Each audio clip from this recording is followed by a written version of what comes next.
I remember very clearly as a teenager thinking, when I have children, I will never be like her. I will never make my children feel like this.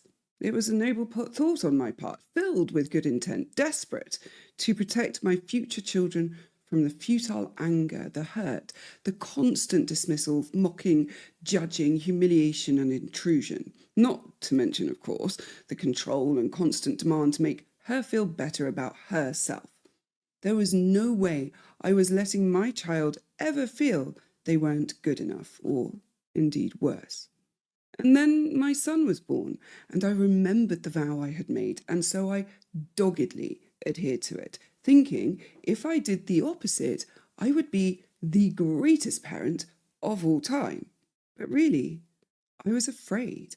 Looking back with the distance of time and a lot of therapy, I see now I was terrified of him feeling like me, and that difference, that distinction, shaped my early parenting, and not in the way I was hoping. Instead, it was making me hypervigilant to his every feeling, terrified of his disappointment, sadness, frustration, anger, his dislike of me. I was terrified he would feel about me the way I did about my own mother. My noble vow of doing the complete opposite meant the pendulum swung so far that in a weird and horrifying way, I was almost doing the exact same thing, just in different clothing. All my fears were denying him the same thing I was denied: autonomy, acceptance of difficult feelings, and in a very uncomfortable moment of personal insight, I was telling him the same thing she told me. I only accept this version of you. It was made more complicated by what was at that time undiagnosed autism, these huge outbursts that would last for hours, reinforcing the belief that saying no or holding boundaries was evil and cruel, and that I was becoming her. What I know now is that I was, in a horrible twist of irony, doing what she did, putting my needs and feelings before his, with good intent, perhaps, and a massive lack of awareness. But nevertheless, I was doing it. And whilst intent is important in most cases, in this case it isn't, because the impact was potentially lifelong for him. Fortunately, for us both, I started therapy when he was young enough for it to make a difference to us both, and I learned that I had been doing something so many of us do. By swinging that pendulum so far in the opposite direction, I was parenting in opposition, so fearful of being abusive that I avoided anything that looked even the littlest bit like her parenting, which meant the pendulum could never land in the middle, where saying no wasn't abusive, allowing his disappointment wasn't cruel, and boundaries weren't control, and it was exhausting. So when I finally let that pendulum settle, the relief was huge. I was happier, but more importantly, he was too. I started doing what had always been missing in my own childhood, and what I'd accidentally been denying my son in his. I met him where he was. I attuned, and instead of leading parenting with fear, I led it with curiosity. So, how did I get from that parent to the parent I am today, where the pendulum is mostly in the middle and everyone's a lot happier for it?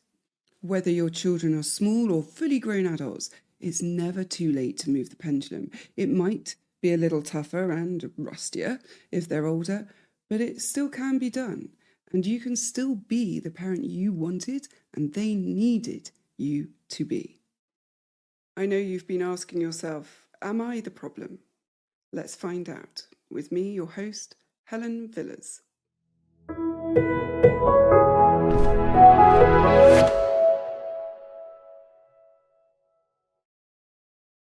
Here's the thing. Nobody hands you a manual or instruction book when you have a baby. Sure, you can read all the parenting books out there, but there's so many different models.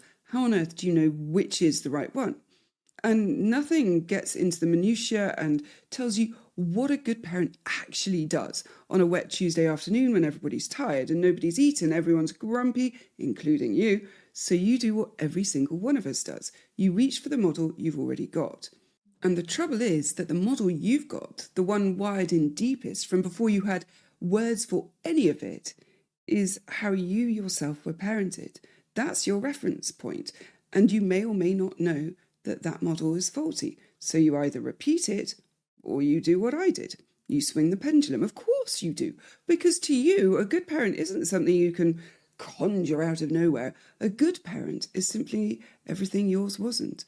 And you set off trying to be the exact opposite of the person who raised you in every way, which feels like, of course, the safest possible bet. Because if all the things your parent did were awful, then surely the only correction is to do the opposite. It makes sense, really, doesn't it? It's logical. But it's tiring because opposition is an exhausting way to parent. You're never only responding to the child in front of you, you're running each moment through a filter first. What would they have done? Right, so, not that, the opposite of that. And you're doing it 40, 50 more times a day, and by bedtime you're wrung out and you couldn't tell anyone what you actually did all day except watch and check and brace. You second guess everything because you've no settled sense of what normal even is. Normal, in inverted commas. You know how much I love that word, but you have no sense of it. So every ordinary decision, every no, every yes, every this is fine, actually comes with a little interrogation bolted onto it. And the interrogation is always the same question. Is this me being a good parent? Or is this me turning into them?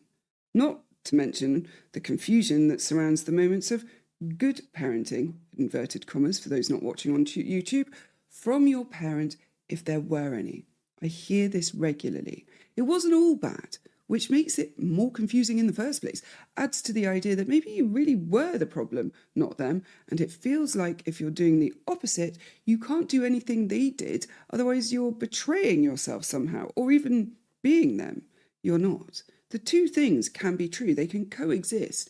You could have a toxic parent who at times got it right. It doesn't dim the severity of what was done wrong, but as a side note, it's those moments that are doing a level of gaslighting on their own, confusing you about your perception of their behaviour. But that's a different episode. For this one, it's enough to say you can take what you liked and leave what you didn't. They don't cancel each other out. The abuse is still abuse, even if it wasn't happening 100% of the time. And one of the biggest mistakes people make when creating that pendulum swing is deciding to be the parent they needed when they were a child. Your child doesn't need the parent you needed. They're not growing up in your childhood, they're growing up in theirs. And what they need is the parent they need. Otherwise, you're just trying to reparent yourself through your child, and what that does is the same thing the fear does. It denies their autonomy. Because that's what's underneath the whole thing. Fear. When you grow up with a toxic parent, you learn early and deep that a parent's displeasure is dangerous and that your own difficult feelings about them, your disappointment, your anger, your not liking them very much on a given day, are unwelcome and probably, most likely, unsafe to show. And years later, you have your own child and it all comes back flipped round. So now the thought of your child being disappointed in you, cross with you, not liking you, lands in your body as a threat. Your stomach drops, your chest tightens, and you get the urge to fix it right now. The same way you once moved to fix a dangerous adult's mood before it turned into something worse. Growing up in emotional abuse impacts everyone. That is the constant. It always leaves a mark. But the mark isn't the same shape in all of us. Some of you swung towards permissiveness, no limits, a house with a no in it. Some of you, like me, had some healthy models around you. So you managed to stay perfectly capable of being in charge, but perhaps couldn't stop rescuing, catching the child before they ever hit the ground, smoothing every hard feeling away before they found out they'd survived it.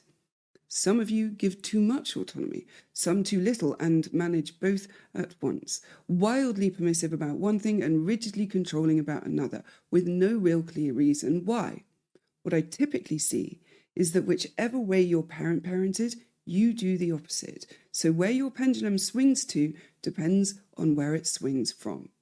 And there's another group whom I need to recognise. Those of you who may have been so utterly convinced by your toxic parent that the way they parented was the gold standard of parenting, and it was the fundamental flaw in your character that made you hate it. So you copied it, because of course, why wouldn't you? It's the gold standard, after all. In your case, the episode still applies. It's just that your pendulum got stuck over their side. It still needs bringing it to the middle. It's just not starting from the opposite. And the reason it's so hard to tell which way you're getting it wrong is that you're working from a broken instrument. And I only use the word broken because it's not you that's broken. It's their instrument, theirs. You have no reliable benchmark for what's actually normal for a child because the person who was supposed to teach you that was the problem. So things you think are perfectly benign can be wildly age inappropriate, and things you're convinced are terrible are often completely healthy in a house that works. I was expected to change my own bed at 6, so somewhere in me, 6-year-olds change their own beds, and you can find yourself genuinely baffled, even a bit annoyed, quite a lot annoyed sometimes, that your child can't do a thing you were made to do far too young, because your sense of what's reasonable got set by someone who wasn't being reasonable at all.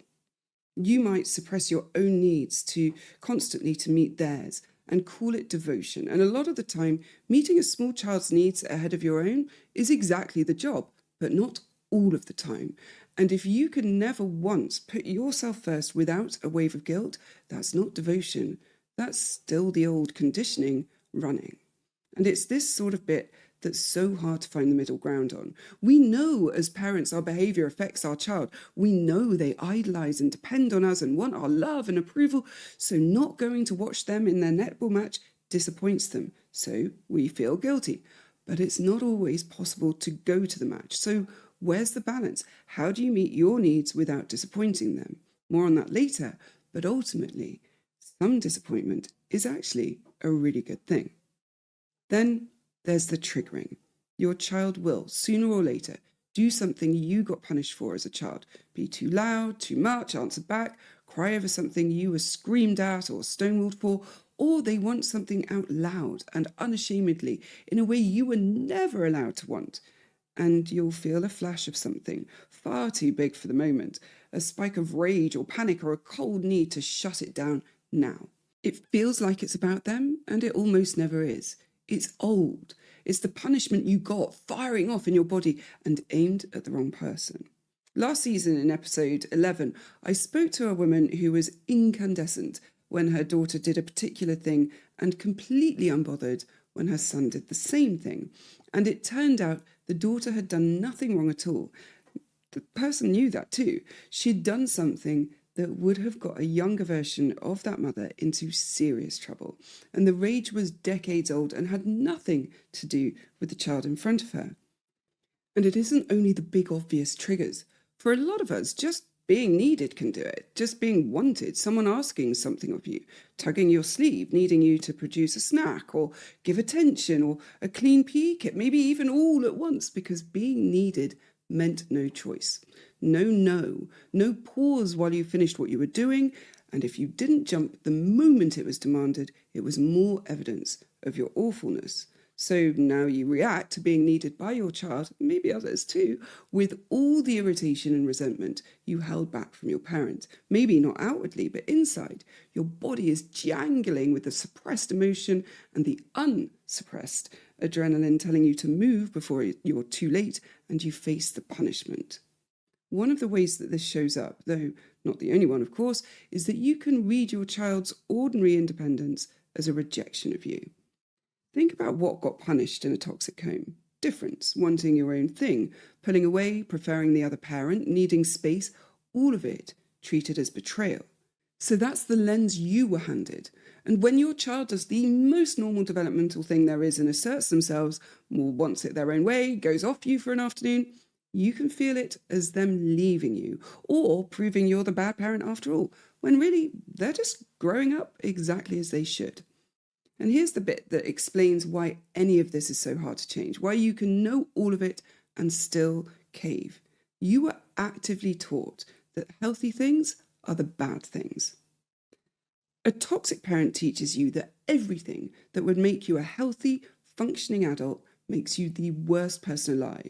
That saying no, having boundaries, wanting privacy, having your own autonomy all make you awful, the worst human being possible. That holding anyone to account is rude and cruel and mean. That asking for the bare minimum is manipulative and demanding. That putting your own needs first is selfish, entitled, evil, and that if you don't anticipate their moods and manage their feelings and jump the second they click their fingers, you're lazy and inconsiderate, selfish, cold and thoughtless.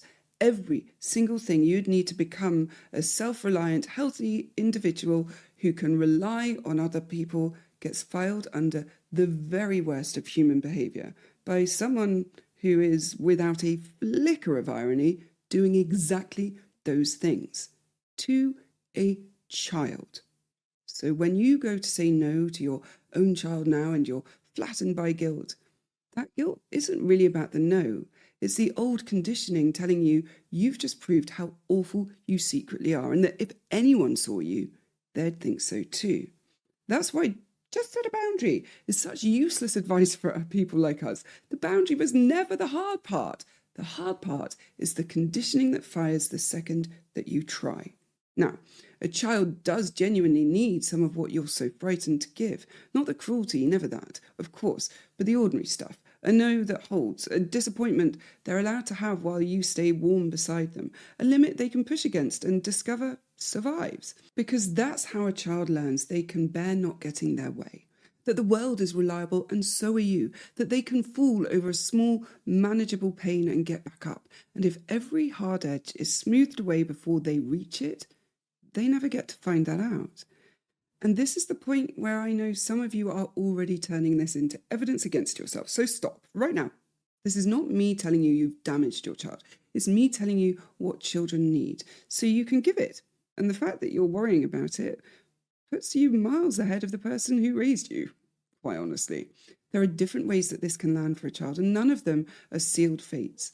But the through line is that a child who never meets a limit, whose every feeling is treated as an emergency the whole house must drop everything for, doesn't come out of it free. They come out of it without the practice. And in the cruelest irony of the lot, they can end up with some of the very entitlement you were so desperate not to pass on. You ran from the toxic parent so hard that left unchecked, the swing can grow a version of them anyway, which is the awful irony at the centre of all of this. When you can't hold the line, when the fear runs the show, you have, without meaning to, of course, put your own feelings first. Your fear of their disapproval ahead of their need for a steady parent, and that's structurally the same move that was made on you. The adult's comfort dressed up as the child's care. And I only accept this version of you turns out to cut both ways, because the version of your child you can comfortably tolerate is the happy, regulated, undisappointed one. So the moment they're distressed and it's your no that caused it, you make the distress vanish and they learn. And actually, I'm going to correct myself. It could be anyone's no that causes it, but you make the distress vanish and they learn slowly that their big feelings are too much for you, which is the thing that was done to you. I go more into this in Is This a Thing this week? How much of what your child does is actually about you. It's on Apple, Substack, and part of the foundation level and up on the hub. If this episode has hit a nerve, and I suspect for some of you it really has, the thing I'd say is that you don't have to untangle it all on your own, because untangling it on your own is partly how it stays tangled. The hub is my membership over at liberationacademy.co.uk, and it's full of people doing exactly this, working out where their parenting stops being theirs and starts being a reaction to how they were raised. And there's something about being in a room where everyone's already read the same book, so to speak, and I don't mean my book, that you can say the frightening, quiet thing, the I'm scared I'm doing to them what was done to me thing, and nobody flinches. They just nod because they've thought it too. There are courses, live calls, where you can bring the actual stuck situation from your actual week. There's the community, and this month there's a thread running alongside this episode where we're getting into the pendulum, where yours currently sits and how to walk it back to the middle. It's an invitation, not a sales pitch. Come and have a look if you'd like somewhere to put all of this down. liberationacademy.co.uk/the-hub.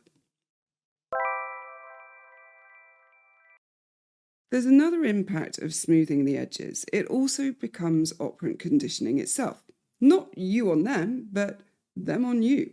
They learn that if they complain loudly enough and long enough in whichever format you can't tolerate, you'll give in.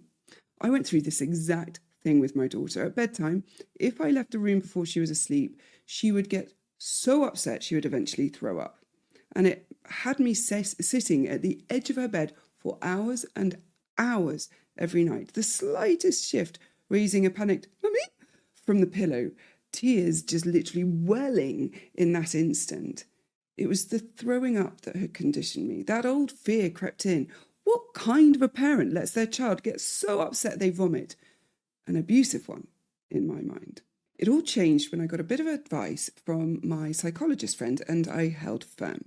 I said no. I also said if she threw up, she'd be in trouble. Not to be mean or cruel, but to show her the conditioning wasn't going to work anymore. In the past, when she was sick, I was super mum, so caring and lovely and kind, but that is what the situation depended on. Being kind just reinforced that the throwing up worked. So one night I said to her, go upstairs and get into bed, I'll be up in a minute when I've finished my jobs. I put on an audiobook for her and despite some protests, I sent her up saying she just had to lie in bed and wait for me to finish. I left it long enough for her to fall asleep, which, thank God, she did. And the next day when she said, you didn't come and check on me, indignantly, of course, I told a little lie. I said I had, but she was so sleepy, she must have forgotten. And I can hear the gasp from the audience from here, but there was a very good reason I lied. If I had said you were asleep, the reaction to that would have been to try and stay awake until I checked on her the next night. It would have just replaced one condition, the vomit, with the other, staying awake. So, from that day on, and I swear on everything that this is true, she has taken herself to bed every single night, got into her PJs, shouted down the stairs for the audiobook to be put on, and goes to sleep. No complaining. Even when there's people here and there's parties, and she will take herself to bed. Now, I never knew life could be like that where she was concerned, because it was a long time and it was hard work. But that's what the middle looks like, where boundaries are held without shaming or punishment or cruelty. If she had been sick, I wouldn't have been mean and told her how awful she was. I'd have just told her I was cross and not given her the soft, caring puke mummy, as I like to think of her, she was used to. My fear of being mean by not sitting on the end of her bed and soothing her as she threw up was the pendulum playing its old tricks when faced with extreme behaviour. Totally normal, but not helpful. I'd ask you to bear this story in mind when you're punishing yourself for not immediately fixing the pendulum in the middle. It fluctuates, it's not easy, and you deserve your own grace when it slides over a bit. So, what do you actually do?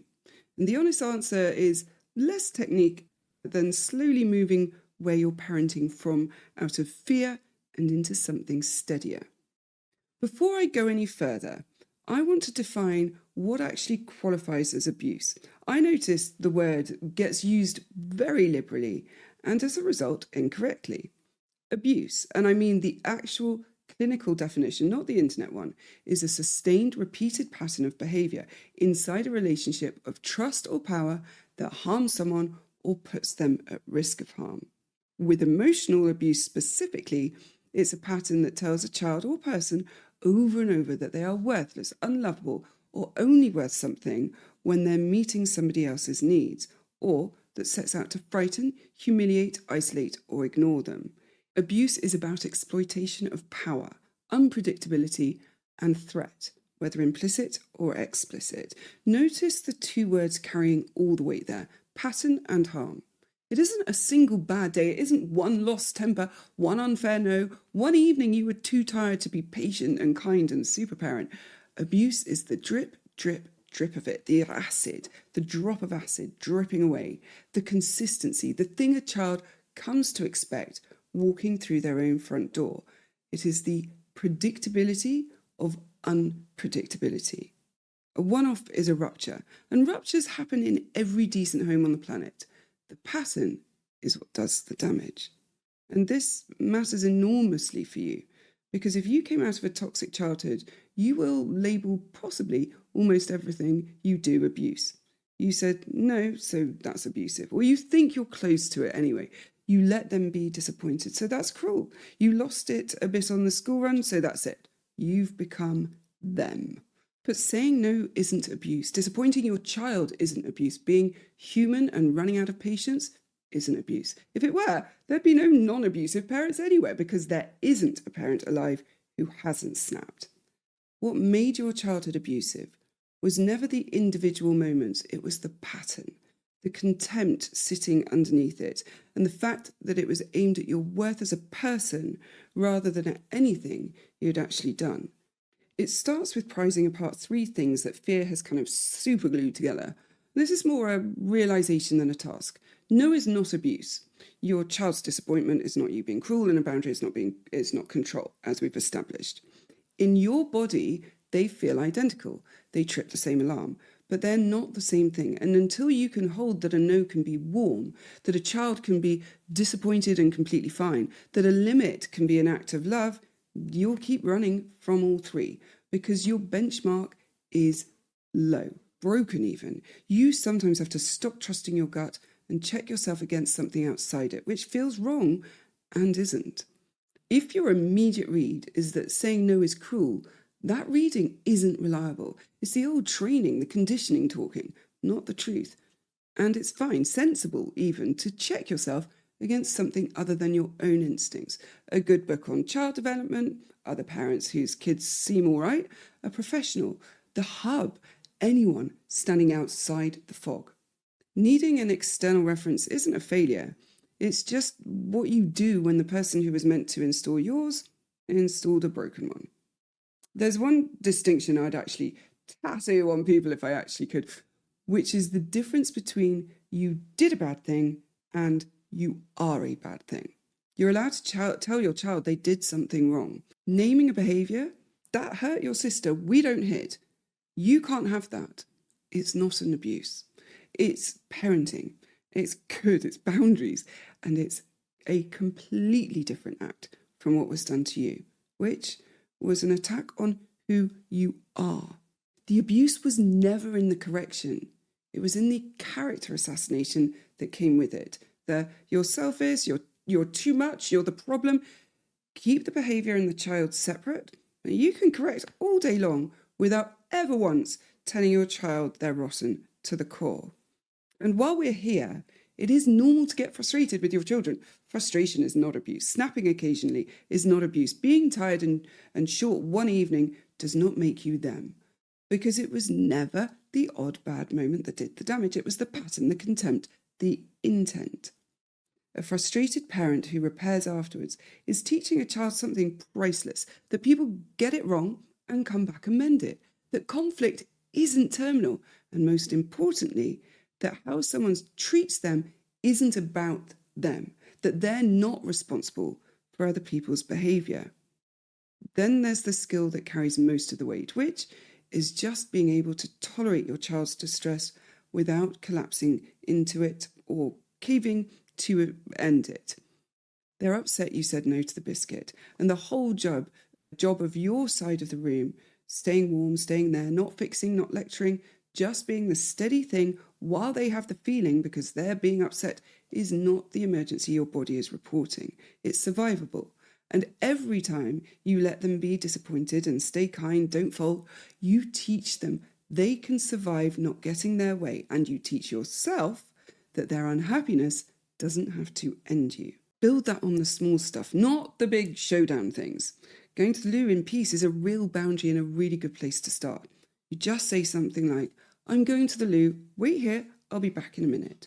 Or finishing a sentence to another adult, or keeping your own body, your own plate, 10 minutes with a cup of tea that stays hot. These feel too petty to bother with. They're exactly where a child learns that you're a person with limits and that the word no exists and the ceiling stays up when they hear it. The reframe that changes how it feels moment to moment is leading with curiosity instead of fear. Fear asks, how do I stop them being cross with me? Curiosity asks, what's going on for this child? What do they need? And is what I'm reacting to about them or about me? Or is it just that I'm being needed right now and my wires are crossed? That last check is the most useful thing I do as a parent. And most of the time, when my reaction is way too big, it's mine. It's old. And just clocking that lets me put it down and deal with the actual thing in front of me. My child. Not me as a child. There's one phrase that I use when my very, very beautiful but determined daughter wants something and won't accept my no and starts negotiating.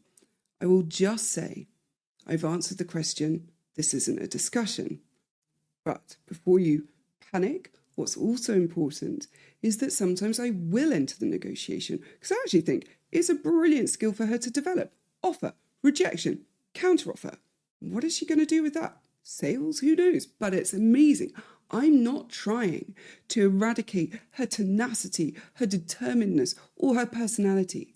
I'm trying to show her that there are some boundaries that are rigid and some that are flexible, because that's what healthy boundaries are.